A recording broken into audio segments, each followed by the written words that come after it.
Hello दोस्तों, मैं हूं विपुल। स्वागत करता हूं आपका सरफेस्ट ऑडियो बुक में। इस चैनल के ऊपर मैं काफ़ी सारे इंटरेस्टिंग ऑडियो बुक्स अपलोड करता हूं। एक कम्प्लीटली फुल ऑडियो बुक और साथ में उसके पार्टीशन। सो गाइस, ये है part number 8 rich dad poor dad का। सो शुरू करते हैं। समस्याएं समझदारी से सुलझती है। मेरा एक दोस्त बार बार कर्ज में फंसे लोगों को यही सलाह देता है। अगर आपको लगता है कि आपने अपने आप को किसी गड्ढे में फंसा लिया है तो गड्ढा खोदना बंद कर दो। मेरे डैडी बचपन में हमें बताया करते थे कि जापानी 3 ताकतों में मानते हैं: तलवार की ताकत, रत्नों की ताकत और दर्पण की ताकत। तलवार हथियारों की ताकत का प्रतीक थी। अमेरिका ने हथियारों पर खरबों डॉलर खर्च दिए हैं और इसी का कारण है वो आज विश्व में सबसे ज्यादा ताकतवर देश है। रत्न पैसे की ताकत का प्रतीक है। इस कहावत में कुछ तो सच्चाई है। यह स्वर्णिम नियम याद रखो: जिसके पास स्वर्ण है वही नियम बनाता है। दर्पण आत्मज्ञान का प्रतीक है। जापानी दंत कथा के अनुसार यह आत्मज्ञान इन 3 चीजों में सबसे कीमती वस्तु थी। गरीब और मध्यवर्गीय लोग अक्सर धन की ताकत से ही नियंत्रित होते हैं। वह सुबह सुबह उठकर कड़ी मेहनत करने यानी नौकरी करने चले जाते हैं और खुद से यह तक नहीं पूछते कि ऐसा करना समझदारी है। पैसे की समझ न होने के कारण ज़्यादातर लोग पैसे की डरावनी ताकत को यह इजाज़त देते हैं कि वह उन्हें काबू में कर ले। पैसे की ताकत उनके विरोध में इस्तेमाल होती है। अगर वे दर्पण की ताकत का इस्तेमाल करें तो वे खुद से ये सवाल पूछते हैं, क्या इसमें समझदारी है? बहुत बार अपनी अंदरूनी समझदारी पर भरोसा करने के बजाय भीड़ के साथ चलने लगते हैं। वे कोई काम इसलिए करते हैं क्योंकि सभी लोग ऐसा करते हैं।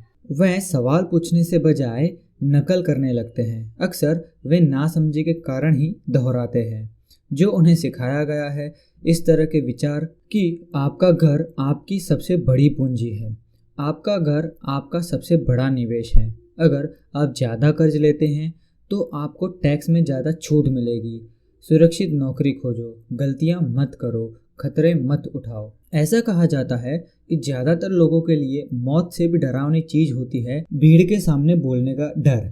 मनोवैज्ञानिक कहते हैं कि ज़्यादातर लोग सार्वजनिक मंच पर बोलने से इसलिए डरते हैं क्योंकि उन्हें यह डर होता है कि उनकी बुराई होगी, लोग बाग उनकी हंसी उड़ाएंगे, वह अकेले रह जाएंगे, सबसे कट जाएंगे और बिरादरी से अलग थलग कर दिए जाएंगे।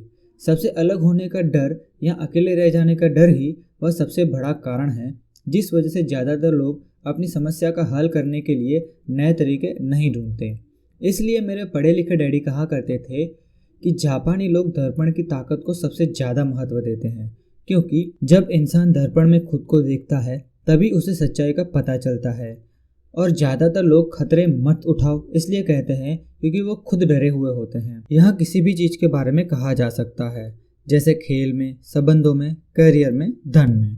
इसी समाज से कट जाने का डर के कारण लोग लीक पर चले जाते हैं और समाज की स्वीकृत मान्यताओं या लोकप्रिय प्रवृत्ति के खिलाफ नहीं जाते। आपका घर एक संपत्ति है। बिल कंसोलिडेशन लोन लो और कर्ज से बाहर निकल जाओ। कड़ी मेहनत करो। प्रमोशन का सवाल है। एक दिन मैं वाइस प्रेसिडेंट बन जाऊंगा। पैसे बचाओ। जब मेरी तनख्वाह बढ़ेगी तो मैं एक बड़ा घर खरीद लूंगा। म्यूचुअल फंड सुरक्षित है। टिकलमी एल्मो डॉल्स अभी स्टॉक में नहीं है, परंतु मेरे पास एक डील रखी हुई है जो दूसरा ग्राहक जब तक लेने नहीं आया है। भीड़ के साथ चलने और पड़ोसियों के ऐशो आराम की नकल करने के कारण ही पैसे बहुत सी समस्या पैदा कर देता है। कई बार हम सभी को दर्पण में देखने की ज़रूरत होती है और हमें अपने डर के बजाय अपनी अंदरूनी समझदारी से सोचना चाहिए। जब माइक और मैं 16 वर्ष के हुए तो हमें स्कूल में समस्या आने लगी थी। हम बुरे बच्चे नहीं थे, हम केवल अपने आप को भीड़ से अलग कर रहे थे। स्कूल के बाद और शनिवार रविवार हम माइक के डैडी के लिए काम करते थे। माइक और मैं अक्सर घंटों तक उसके डैडी के साथ बैठे रहते थे जब वे अपने बैंकर्स, वकीलों, अकाउंटेंट, ब्रोकर, निवेशकों, मैनेजर्स और कर्मचारियों के साथ चर्चा करते थे। माइक के डैडी ने 13 साल की उम्र में ही स्कूल छोड़ दिया था और अब वे पढ़े लिखे लोगों को रास्ता दिखा रहे हैं, उन्हें आदेश और निर्देश दे रहे हैं। उनसे सवाल पूछ रहे थे। पढ़े लिखे लोग उनकी एक आवाज़ पर दौड़े चले आते हैं और उनके गुस्से से डरते हैं। यह आदमी कभी भी भीड़ के साथ नहीं चला। इस आदमी ने खुद के दम पर सोचा और फैसले भी किए। उन्हें इन शब्दों से चिढ़ होती थी, हमें इसे इस तरह से इसलिए करना पड़ेगा क्योंकि सभी लोग इस तरह से करते हैं। वह नहीं हो सकता से भी चिढ़ते थे। अगर आप उनसे कोई काम करवाना चाहते हो तो आपको बस इतना ही कहना था, मुझे लगता है कि आप इसे नहीं कर सकते। माइक और मैं उनके साथ रहकर जितना सीखे उतना हमने स्कूल में बिताए गए सालों में कभी भी नहीं सीखा, कॉलेज में भी नहीं। माइक के डैडी के पास स्कूल की शिक्षा तो नहीं थी, परंतु उनके पास पैसे की शिक्षा थी और इसी कारण वे सफल भी थे। वह हमें बार बार बताया करते थे, एक समझदार आदमी अपने से ज़्यादा समझदार लोगों को नौकरी पर रख सकता है। इसलिए माइक और मुझे समझदार लोगों की बातें सुनने और उनसे सीखने का लाभ भी मिला, परंतु इसके कारण माइक और मैं दोनों ही उस सामाजिक मान्यताओं के साथ नहीं चल पाए जो हमारे शिक्षक हमें सिखाते हैं, और इस वजह से कई समस्याएं पैदा हो गई। जब कोई टीचर कहता था, अगर तुम्हें अच्छे नंबर नहीं मिलते तो तुम दुनिया में कुछ नहीं कर सकते, तो माइक और मैं अपनी भौहें चढ़ा लेते थे। जब हमें घिसे पिटे ढेर पर चलने को कहा जाता था और नियमों का पालन करना सिखाया जाता था, तो हमें यह लगता था कि स्कूली शिक्षा दरअसल हमारी क्रिएटिविटी का गला घोट देगी। हम अमीर डैडी की यह बात समझने लगे थे कि स्कूलों को इसलिए बनाया गया है ताकि वहाँ अच्छे कर्मचारी तैयार हो सके, न कि अच्छे मालिक। कभी कभार माइक या मैं टीचर से पूछते थे कि हम जो पढ़ रहे हैं उसकी असल ज़िंदगी में क्या यूसेज है, या हमें पैसे के बारे में क्यों नहीं पढ़ाया जाता। दूसरे सवाल का अक्सर हमें ये जवाब मिलता था कि पैसा महत्वपूर्ण नहीं है और अगर हम अच्छी पढ़ाई करेंगे तो पैसा अपने आप मिलने लगेगा। हम पैसे की ताकत के बारे में जितना ज़्यादा जानते थे, अपने शिक्षकों और सहपाठियों से उतना ही दूर हो जाते थे। मेरे पढ़े लिखे डैडी ने कभी मुझ पर अच्छे नंबरों के लिए दबाव नहीं डाला। मुझे इस बात की हैरत होती है कि उन्होंने ऐसा क्यों नहीं किया, परंतु हम लोगों में पैसे को लेकर अक्सर वाद विवाद होने लगे थे। जब मैं 16 साल का हुआ तो मेरी पैसे की बुनियाद मेरे मम्मी डैडी से अच्छी हो गई थी। मैं हिसाब किताब रख सकता था। मैं tax, account, corporate, attorney, bankers, real estate brokers, निवेशकों इत्यादि की बातें सुनता था। मेरे डैडी शिक्षकों से बातें करते थे। एक दिन मेरे डैडी मुझे बता रहे थे कि हमारा घर हमारा सबसे बड़ा निवेश क्यों है। इस बात को लेकर हम लोगों में बहस हो गई जब मैंने उन्हें बताया कि घर हमारे लिए एक अच्छा निवेश क्यों नहीं है। आगे आने वाले चित्र से यह साफ हो जाता है कि अपने अपने घरों को लेकर मेरे अमीर डैडी और मेरे गरीब डैडी के विचारों में कितना अंतर था। एक डैडी के हिसाब को उनका घर एक संपत्ति थी, जबकि दूसरे डैडी का हिसाब से वह एक दायित्व था। मुझे याद है मैंने नीचे वाला चित्र खींचकर अपने डैडी को कैश फ्लो की दिशा समझाने की कोशिश की थी। मैंने उन्हें यह भी बताया था कि घर के साथ साथ उससे जुड़े कुछ दिग्गज खर्च भी बढ़ जाते हैं। एक ज़्यादा बड़े घर का मतलब और ज़्यादा खर्च, और इसका मतलब यह था कि कैश फ्लो खर्च के कॉलम से होकर गुजरता था। दायित्व।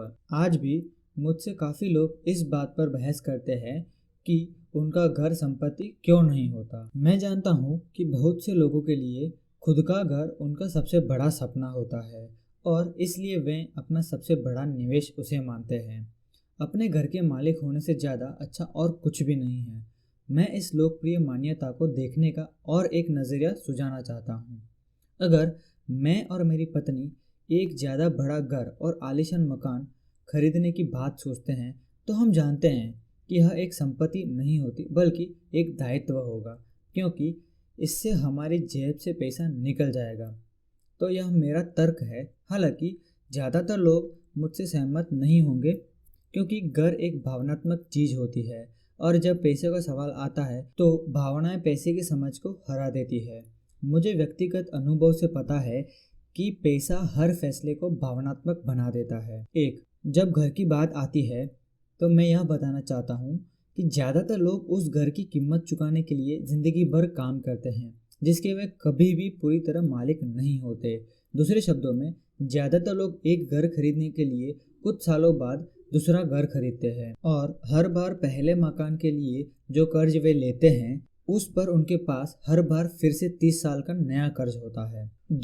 हालांकि लोगों को मॉर्गेज पेमेंट पर ब्याज के लिए टैक्स में छूट मिलती है, परंतु वे अपने दिग्गज खर्चों के लिए टैक्स के बाद मिलने वाले डॉलर का उपयोग करते हैं, अपनी मॉर्गेज पूरी तरह से चुकाने के बाद भी। 3. Property tax.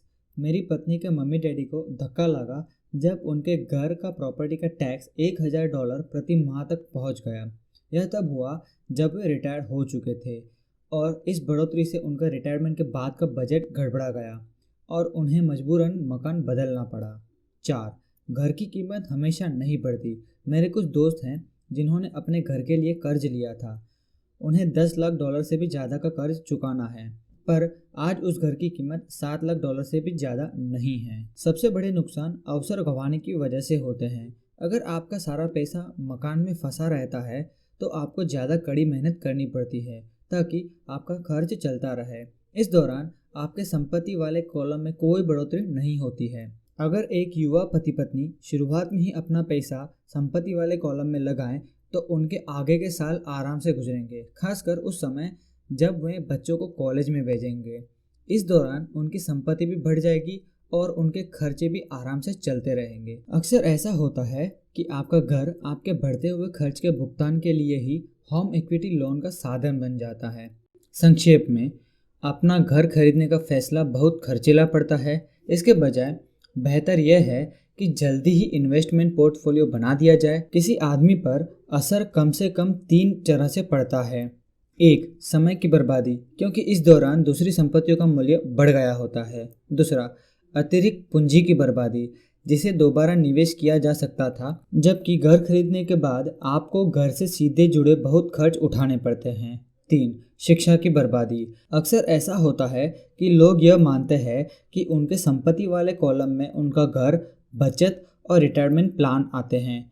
क्योंकि उनके पास निवेश करने के लिए पैसा नहीं होता, इसलिए वे बिल्कुल भी निवेश नहीं कर सकते।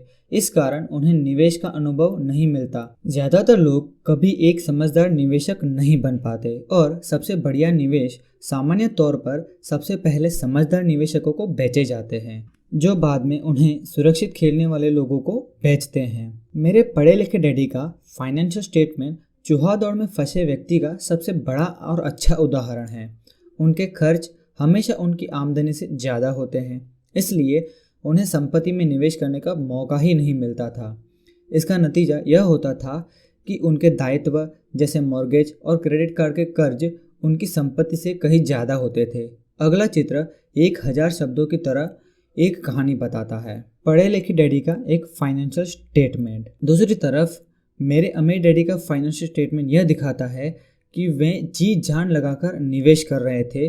उन्होंने अपने दायित्व को कम से कम रखा था। अमीर डैडी का फाइनेंशियल स्टेटमेंट। मेरे अमीर डैडी के फाइनेंशियल स्टेटमेंट से यह भी पता चलता है कि अमीर लोग और ज़्यादा अमीर क्यों बनते हैं। संपत्ति वाले कॉलम से इतनी ज़्यादा आमदनी होती है कि खर्च आराम से चल जाता है और कुछ पैसा बच भी जाता है। इससे बचे हुए पैसों को एक बार फिर से संपत्ति वाले कॉलम में दोबारा निवेश कर दिया जाता है। संपत्ति वाला कॉलम बढ़ता रहता है और इससे होने वाले आमदनी भी बढ़ती रहती है। नतीजा यह होता है, अमीर लोग और भी ज़्यादा अमीर हो जाते हैं। अमीर लोग और ज़्यादा अमीर क्यों हो जाते हैं? मध्य वर्ग के लोग हमेशा पैसे की तंगी से जूझते रहते हैं। उनकी मूल आमदनी तनख्वाह से होती है और जैसे जैसे उनकी तनख्वाह बढ़ती है उनके टैक्स भी बढ़ जाते हैं। इसके साथ ही आमदनी बढ़ने पर उनके खर्च भी बढ़ जाते हैं, इसलिए इसे चूहा दौड़ कहा गया है। यह लोग मानते हैं कि उनका घर मूल संपत्ति है और इसलिए वे आमदनी दिलाने वाली संपत्ति में निवेश नहीं कर सकते। मध्य वर्ग को पैसे की तंगी क्यों होती है? आज की कर्जदार सोसाइटी 2 बातें मानती हैं। पहली यह कि खुद का घर एक निवेश होता है और दूसरी यह कि तनख्वाह बढ़ने पर खर्च भी बढ़ना चाहिए या एक ज़्यादा बड़ा घर खरीद लेना चाहिए। बढ़ते हुए खर्च के कारण परिवार ज़्यादा कर्ज में फंस जाते हैं और उन्हें पैसे की और ज़्यादा तंगी का सामना करना पड़ता है।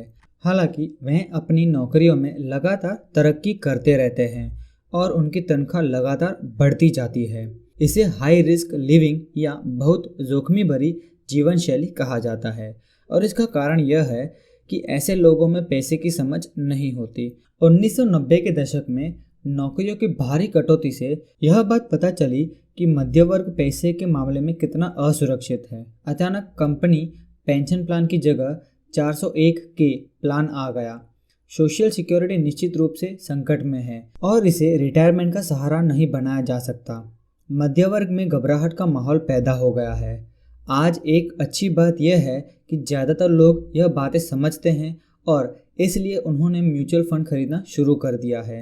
निवेश में हुई बढ़ोतरी के कारण हमने स्टॉक मार्केट में इतनी तेजी देखी है।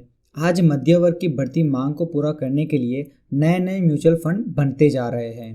म्यूचुअल फंड इसलिए लोकप्रिय है क्योंकि वे सुरक्षा के प्रतीक हैं। औसत म्यूचुअल फंड खरीदने वाले आदमी नौकरी में, टैक्स और मॉर्गेज चुकाने में, अपने बच्चों की कॉलेज की फीस के पैसे बचाने में और अपने क्रेडिट कार्ड का हिसाब साफ करने में बहुत ज़्यादा व्यस्त हैं। उनके पास इतना समय नहीं है कि वे निवेश करने की कला सीख सके, इसलिए वे म्यूचुअल फंड के मैनेजर की काबिलियत पर भरोसा करते हैं। साथ ही क्योंकि म्यूचुअल फंड कई तरह के निवेश करता है, इसलिए उन्हें ऐसा लगता है कि उनका पैसा ज़्यादा सुरक्षित है क्योंकि यह कई टुकड़ों में बंट गया है। पढ़े लिखे मध्य वर्ग का यह समूह म्यूचुअल फंड्स, ब्रोकर्स और फाइनेंशियल प्लानर्स के डाइवर्सिफाइड सिद्धांत को सही मानता है। सुरक्षित रहो, जोखिम से बचो। असली त्रासदी यह है कि पैसे की समझ न होने के कारण औसत मध्य वर्गीय लोग खतरों का सामना करना पड़ता है। उनके सुरक्षित खेलने का असल कारण यह होता है कि उनके पास पैसे की तंगी होती है। उनकी बैलेंस शीट में बैलेंस नहीं होता। उनका संपत्ति वाला कॉलम तो खाली रहता है जहां से आमदनी आती है, जबकि उनके दायित्व वाला कॉलम पूरा भरा रहता है। सामान्य तौर पर उनकी आमदनी का इकलौता साधन उनका वेतन होता है। उनका जीवन यान पूरी तरह से उनके बॉस पर निर्भर होता है और जब सचमुच जिंदगी में एक बार आने वाला मौका आता है तो ये लोग उस मौके का फ़ायदा नहीं उठा पाते क्योंकि वे इतनी कड़ी मेहनत कर रहे हैं, इसलिए सुरक्षित खेल खेलते हैं, सबसे ज़्यादा टैक्स चुकाते हैं और कर्ज के बोझ में दबे रहते हैं। जैसा मैंने इस खंड के शुरू में कहा था, सबसे महत्वपूर्ण नियम यह है कि संपत्ति और दायित्व के बीच का अंतर को पहचाना जाए। एक बार आप इनमें फ़र्क समझ गए, इसके बाद आपको आमदनी देने वाली संपत्ति खरीदने की आप लगातार कोशिश करते रहेंगे। यह अमीर बनने की राह पर चलने का सबसे बढ़िया तरीका है। इसे करते रहें और आपका संपत्ति वाला कॉलम बढ़ता रहेगा और दायित्व और खर्च को कम करने की कोशिश भी करते रहें। इससे पैसा आपके संपत्ति वाले कॉलम में आता रहेगा। जल्द ही आपका संपत्ति वाला कॉलम इतना ज़्यादा मजबूत हो जाएगा कि आप और ज़्यादा जोखिम वाले निवेश कर सकेंगे। ऐसे निवेश जिसमें 100% से अनंत फ़ायदा हो सकता है। ऐसे निवेश जिसमें $5000 की रकम जल्द ही $10 लाख या इससे ज़्यादा हो जाती है। ऐसे निवेश जिन्हें मध्य वर्ग बहुत जोखिम भरा मानता है। निवेश जोखिम भरा नहीं है, यहाँ उस व्यक्ति के पैसे की नासमझी है, वित्तीय निरक्षरता है जो बहुत जोखिम भरा बना देती है। अगर आप वही करते रहें जो सभी लोग करते हैं तो आपको यह चित्र मिलेगा। आय मालिक के लिए काम, व्यय सरकार के लिए काम, संपत्ति पूरा खाली, दायित्व बैंक के लिए काम। एक कर्मचारी होने के नाते जो घर का मालिक भी है, आपकी नौकरी का पैटर्न सामान्यतः यह होता है। 1. आप किसी के लिए काम करते हैं। तनख्वाह पर काम करने वाले ज़्यादातर लोग मालिक को या शेयर होल्डर्स को ज़्यादा अमीर बना रहे हैं। आपकी कोशिशों, मेहनतों और सफलता से दरअसल आपका मालिक सफल होता है और उसके रिटायरमेंट में मदद मिलती है। 2. आप सरकार के लिए काम करते हैं। आप इसे देख पाएँ इसके पहले ही सरकार आपकी तनख्वाह में से अपना हिस्सा ले लेती है। ज़्यादा कड़ी मेहनत करके आप सरकार को देने वाले टैक्स में बढ़ोतरी करते हैं। ज़्यादातर लोग जनवरी से मई तक सिर्फ सरकार के लिए काम करते हैं। 3. आप बैंक के लिए काम करते हैं। टैक्स चुकाने के बाद आपका सबसे बड़ा खर्च आमतौर पर अपना मॉर्गेज और क्रेडिट कार्ड का कर्ज चुकाना होता है। अगर आप सिर्फ ज़्यादा कड़ी मेहनत से काम करते जाएं तो समस्या यह है कि तीनों ही मामलों में आपकी ज़्यादा मेहनत से किसी और को ज़्यादा फ़ायदा मिलता रहता है। आपको ये सीखना चाहिए कि आपकी ज़्यादा मेहनत से किस तरह से आपको और आपके परिवार को सीधा फ़ायदा मिल सकता है। अगर आप ये फैसला भी कर लें कि आप अपने काम से काम रखेंगे, फिर आपको यह नहीं पता होगा कि आपके लक्ष्यों को किस तरह से निर्धारित किया जाए। ज़्यादातर लोग अपने प्रोफेशन को बनाए रखना चाहते हैं और अपनी तनख्वाह के सहारे अपनी संपत्ति बनाना चाहते हैं। जब उनकी संपत्ति बढ़ती है तो वे किस तरह से अपनी सफलता का आकलन करते हैं। कब कोई आदमी यह महसूस करता है कि वह अमीर है, कि उसके पास दौलत है। संपत्ति और दायित्व की मेरी अपनी परिभाषाओं की तरह है। दौलत के बारे में भी मेरी अपनी परिभाषा है। दरअसल मैंने इसे बंक मिस्टर फुलर नामक व्यक्ति से सीखा है। कुछ लोग उन्हें नामकीन कहते हैं और कई लोग उसे जीता जागता जीनियस कहते हैं। सालों पहले सभी वस्तुविद इसलिए हैरान हो गए थे क्योंकि 1961 में उसने जियोडसिक नाम का पेटेंट के लिए आवेदन किया था और उस आवेदन में फुलर ने दौलत के बारे में कुछ कहा था। पहले तो उसका ठीक ठीक मतलब समझ में नहीं आया, परंतु उसे कई बार पढ़ने के बाद इसका मतलब समझ में आने लगा। दौलत किसी आदमी की वह योग्यता है जिसके सहारे वह आगे आने वाले इतने दिनों तक जिंदा रह सकता है। यानी अगर मैं आज काम करना बंद कर दूं तो मैं कितने समय तक जिंदा रह सकता हूं। यह नेटवर्थ की तरह है, जो आपकी संपत्ति और दायित्व के बीच का अंतर है। हर व्यक्ति को लगता है कि उसके पास आज जो सामान है वह बहुत कीमती है, परंतु इस परिभाषा से सचमुच ही आकलन किया जा सकता है। अब मैं आकलन कर सकता हूँ और सचमुच जानता हूँ कि आर्थिक रूप से आज़ाद होने के मेरे लक्ष्य का संदर्भ में मैंने कितनी तरक्की कर ली है। हालांकि नेटवर्थ में ऐसी चीज़ें भी आती है जिनसे पैसा नहीं आता, जैसे वह वस्तु जो आपके गैराज में खड़ी हो। दौलत का सीधा सा हिसाब यह है कि आपका पैसा कितना पैसा बना रहा है और इसलिए आप आर्थिक रूप से कितने दिनों तक जिंदा रह सकते हैं। दौलत दरअसल संपत्ति के कॉलम की कैश फ्लो के दायित्व वाले कॉलम के साथ तुलना है। एक उदाहरण ले, यह कि मेरे पास हर महीने संपत्ति वाले कॉलम से $1000 का कैश फ्लो है और मेरा खर्च हर महीने $2000 है। मेरे पास कितनी दौलत है? अब हम बंक मिस्टर फुलर की परिभाषा की तरफ चलें। उनकी परिभाषा के हिसाब से मैं कितने दिनों तक जिंदा रह सकता हूँ। अगर हम एक महीने में 30 दिन मान के चले तो इस परिभाषा से मैं 15 दिन जिंदा रह सकता हूँ। जब मैं संपत्ति के हर महीने में $2000 का कैश फ्लो हासिल करने लगूंगा तो मैं दौलतमंद हो जाऊंगा। हालांकि मैं अमीर नहीं हूँ, परंतु दौलतमंद जरूर हूँ। हर महीने मेरी संपत्ति से मुझे जो आमदनी मिलती है वो मेरे महीने भर खर्च के लिए काफ़ी होता है। अगर मैं अपने खर्च को बढ़ाना चाहता हूँ तो मुझे इसके पहले अपनी संपत्ति से आगे वाले कैश फ्लो को बढ़ाना होगा। यह ध्यान रखें कि इस बिंदु पर मैं अपनी तनख्वाह पर बिल्कुल भी निर्भर नहीं हूँ। मैंने संपत्ति वाले कॉलम को भरने में जी तोड़ कोशिश की थी और मैं इसमें सफल भी हुआ, जिसके कारण आज मैं आर्थिक रूप से आज़ाद हो गया हूँ। अगर मैं आज अपनी नौकरी छोड़ भी दूँ तो मेरी संपत्तियों से इतना कैश फ्लो आता है कि मेरा खर्च आसानी से चलता रहेगा। मेरा अगला लक्ष्य यह होगा कि मेरे संपत्तियों से आने वाले अतिरिक्त कैश फ्लो फिर से संपत्ति वाले कॉलम में निवेश कर दिया जाए। मेरे संपत्ति वाले कॉलम को मैं जितना ज़्यादा पैसे लगाता जाऊंगा, मेरा संपत्ति वाला कॉलम उतना ही बढ़ता रहेगा। मेरा संपत्ति वाला कॉलम जितना ज़्यादा बढ़ता है, वहाँ से उतना ही ज़्यादा कैश फ्लो आता है और जब तक मैं अपने खर्च को आने वाले कैश फ्लो से कम कर सकता हूँ, तब तक मैं ज़्यादा अमीर बन सकता हूँ। और ध्यान देने वाली बात यह है कि मेरी आमदनी शारीरिक मेहनत से नहीं बल्कि दूसरे जरियों से हो रही है। जब तक पुनर्निवेश की प्रक्रिया चलती रहेगी, मैं अमीर बनने की राह पर तेजी से चलता रहूँगा। अमीरी की असली परिभाषा देखने वाले की निगाह में होती है। आप कभी अद्वितीय अमीर नहीं हो सकते। इस आसान सबक को याद रखें। अमीर संपत्ति खरीदते हैं, गरीब केवल खर्च करते हैं। मध्य वर्ग दायित्व खरीदता है, परंतु यह सोचता है कि वह संपत्ति खरीद रहा है। तो किस तरह मैंने अपने काम से काम रखा? इस सवाल का जवाब क्या है? मैकडॉनल्ड के मालिक की बात सुनो। सबक 3, अपने काम से काम रखो। आपका दिन शुभ हो। अध्याय 4, सबक 3, अपने काम से काम रखो। 1974 में मैकडॉनल्ड के मालिक रे फ्रॉक से आग्रह किया गया था कि वह ऑस्टिन में टेक्सास यूनिवर्सिटी में MBA की कक्षा में चर्चा करें। मेरा एक करीबी दोस्त कित कनिंगटन वहां पर MBA कर रहा था। बहुत अच्छी और प्रेरणादायी चर्चा के बाद कक्षा खत्म हो गई और विद्यार्थियों ने रे से पूछा कि क्या वे बियर के लिए उन्हें फेवरेट बार में चलेंगे। रे तैयार हो गए। जब सब लोग के हाथ में बियर आ गई तब रे ने पूछा, मेरा असली बिजनेस क्या है? किथ ने कहा। हर कोई हंस पड़ा।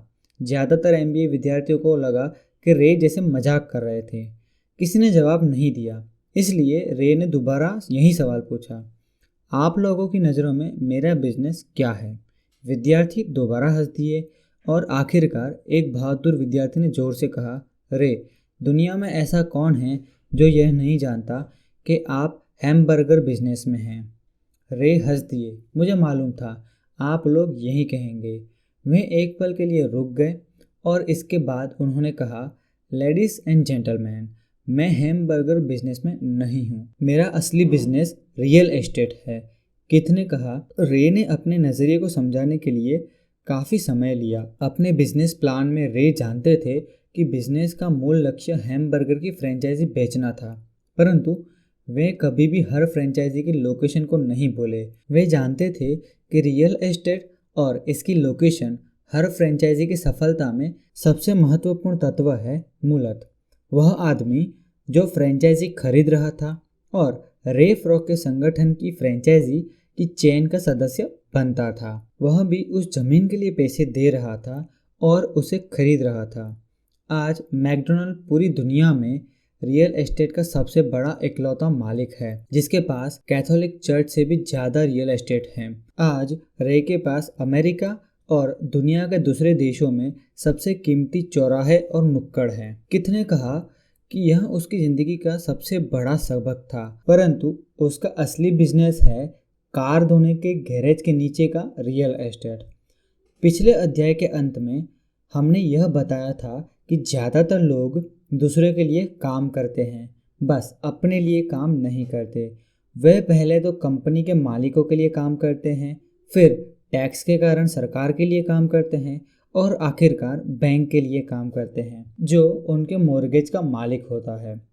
जब हम छोटे थे तो हमारे आसपास मैकडोनाल्ड की कोई फ्रेंचाइजी का आउटलेट नहीं था, परंतु मेरे अमीर डैडी ने माइक और मुझे वही सबक सिखा दिया जो टेक्सास यूनिवर्सिटी में रे फ्रॉक ने सिखाया था। यह अमीरों का रहस्य नंबर 3 है। रहस्य है, अपने काम से काम रखो। लोगों की ज़िंदगी में पैसे की तंगी इसलिए आती है क्योंकि वे अपनी सारी ज़िंदगी दूसरे के लिए काम करते हैं। कई लोगों के पास तो ज़िंदगी भर काम करने के बाद भी अपने लिए कुछ नहीं बच पाता। एक बार फिर एक चित्र 1000 शब्दों के बराबर है। यहाँ एक इनकम स्टेटमेंट और बैलेंस शीट का चित्र दिया गया है जो रे फ्रॉक की सलाह का सबसे अच्छा उदाहरण है। आय मालिक के लिए काम, आपका प्रोफेशन। व्यय सरकार के लिए काम।